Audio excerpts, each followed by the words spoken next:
The United Kingdom has thousands of years of history, so it's no surprise that it's one of the most haunted places in the world. And although we've talked about many of these places before in previous videos, there's no end of locations in the United Kingdom that will give you your fair share of paranormal activity if you visit them. So, from a haunted graveyard to a place supposedly riddled with myths and magic, here are 5 terrifyingly haunted places in the United Kingdom. Hit those lights, sit back, and enjoy. Pendel Hell in Lancashire, England. Over 400 years ago, in 1612, 10 women and 2 men were accused of murdering 10 people by the use of witchcraft. What followed was probably the most famous witch trial in English history. Altogether 11 people were tried, found guilty, and executed by hanging. The area around Pendel Hell is a beautiful but isolated place, and the atmospheric hill itself is often described as brooding, as though it has a life and will of its own. Many people describe feeling angry when they are on the hill, and the locals in the surrounding villages of Pendleside try not to speak about the witch trials, for fear of bringing bad luck. It's an unsettling place, notorious for paranormal activity. While in 2011, engineers from the local water company were carrying out a routine building project near the village of Barley, which lies in the shadows of Pendel Hill, when they came across a small mound. Beneath the mound, they found the remains of a 17th century cottage, which historians believe was the home of one of the Pendle witches. Within the building is a sealed room where a cat was buried alive. Its bones were found bricked up inside the wall. Of course, cats regularly appear in the folklore of witches. They are often used as familiars or animal guides, but in this instance, it seems that the doomed cat met such a horrific end in an attempt to protect the home of evil spirits. Half of those accused of witchcraft were from just 2 families, led by women in their 80s, Elizabeth Southerns, her daughter and grandchildren, and Anne Whittle, known as the Chattocks, and her daughter Annie. Their supposed crimes were that they caused the deaths of several local residents with the use of charms and evil curses.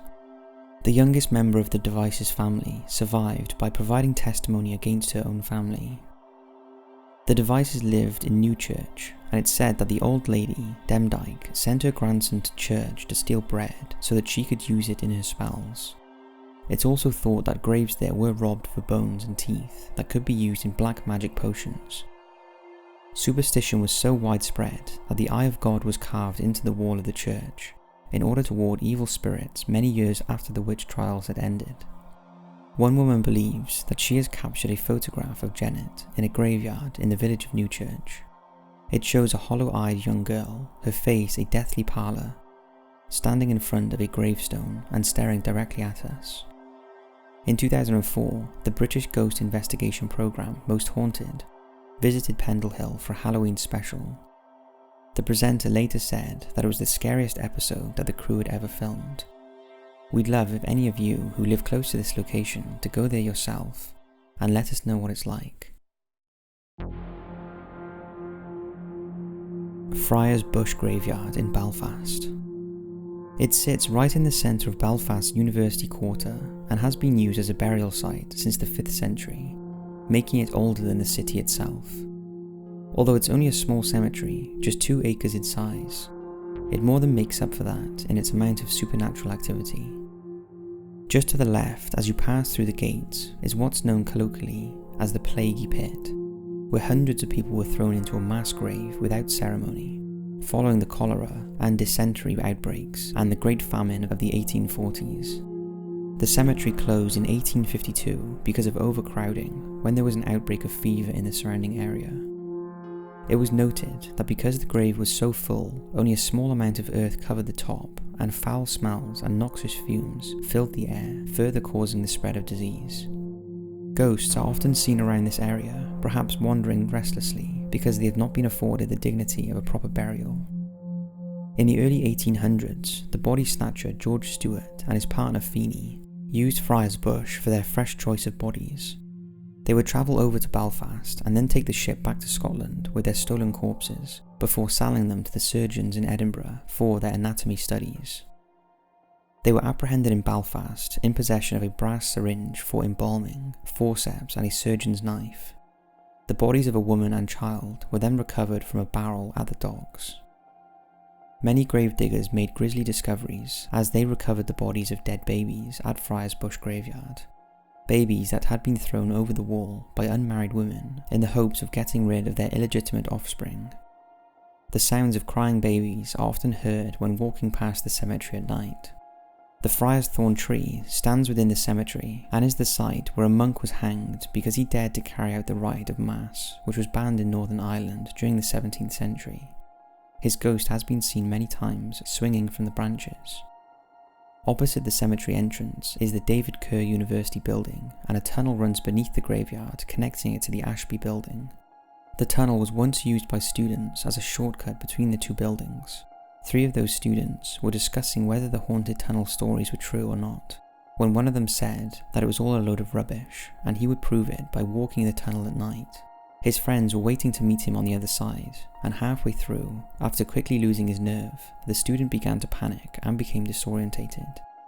He felt the reassuring grip of his friend's hand on either arm as they had walked through the tunnel to meet him and guide him back. As he approached the end of the tunnel, he was shocked to see his 2 friends standing there waiting for him. None of them had gone in to get him out. Tintagel, Cornwall, England. Cornwall has a rich history of supernatural tales and superstitions. Giants, mermaids, tommyknockers, Cornish pixies, and of course ghosts. One area that is packed with myth and magic is Tintagel on the Atlantic coast. The village and nearby castle have strong connections with the legends of King Arthur and his knights, and the whole place seems to emanate an ancient energy. Towering above the cliff top, the 12th century ruins sits over 300 feet above the sea. It's spectacular and atmospheric, and a perfect setting for stories of the paranormal.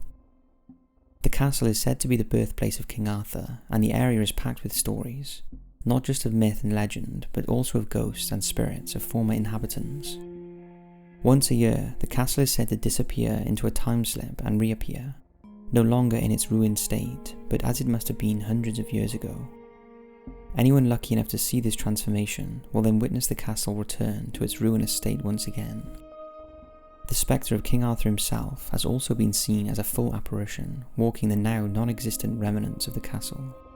Merlin, who was the wizard and mystic who resided at the court of King Arthur, his crystal cave lies beneath the castle and the cliffs below.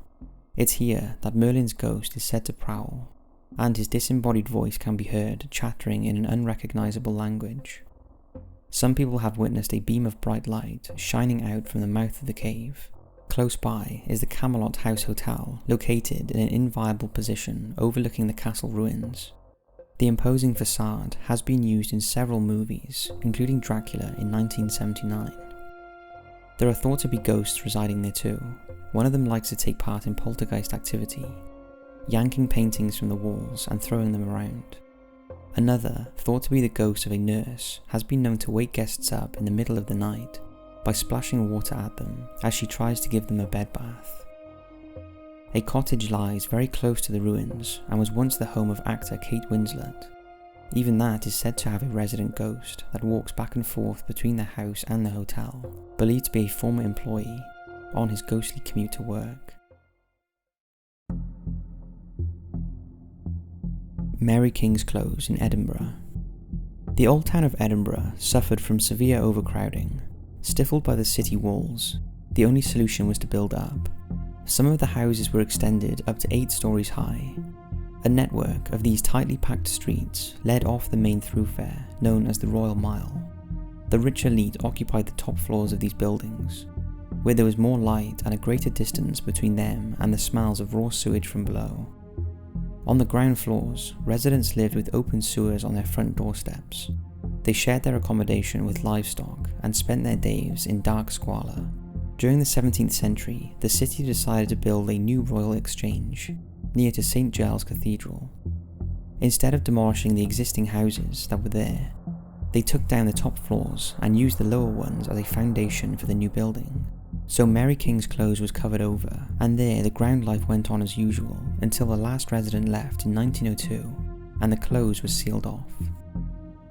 Because sewage was thrown into the streets of Edinburgh during the 17th century, it made an ideal breeding ground for rats, and those rats carried fleas. With the onset of the Black Plague, the consequences for a confined space, such as St Mary's Close, was devastating. The plague doctor would come to treat the victims by slicing the top of their sores and cauterizing them with a red-hot poker.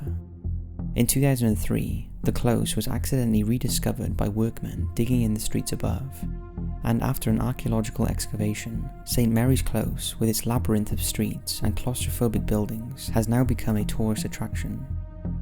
Some visitors have had paranormal experiences, which is not surprising, as the first recorded ghost sighting there dates back to 1658, when the Coulthard family experienced apparitions and unknown phantom energies. More recently, there have been numerous sightings of a woman in black and the sounds of singing and laughter coming from an empty inn.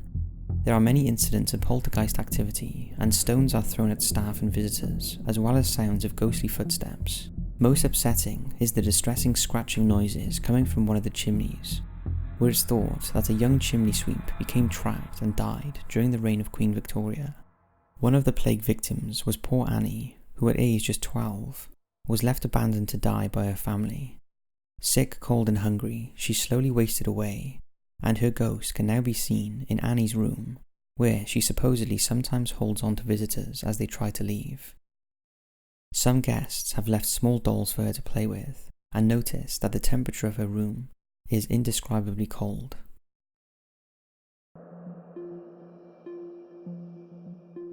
Llandaff, Cardiff, Wales. Llandaff is a suburb of the capital city of Wales.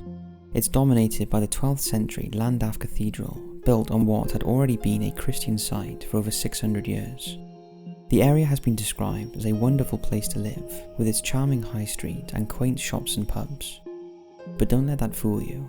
Llandaff is a hotbed for psychic phenomena, and a lot of tales told are quite gruesome. Just behind the cathedral is the Road of the Dead, where the dead bodies were sent along by cart for burial in the graveyard. And in the graveyard itself, people have reported hearing the ghosts of children who laugh and sing. They are seen playfully peeping out from behind gravestones and trees. It's sad to think that during the 19th century, these children died from cholera and were all thrown together into a mass grave. Some witnesses have even felt a small cold hand slip inside their own and gently tug on their trousers. One of the ghost children has been photographed standing beside a cross.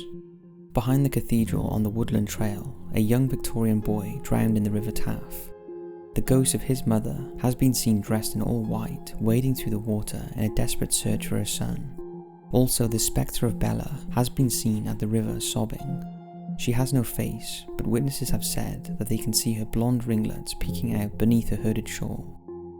Bella was the wife of a landlord who turned to religion after becoming delusioned with the drinking and gambling that she saw every day. After an argument with her husband, she ran down to the river where she drowned herself. Some people have heard the strange croaking of the wretched frog woman, who was the deformed daughter of a rich family. Unable to speak properly and moving along the floor like a frog, she was supposedly kept prisoner by her embarrassed parents and hidden away.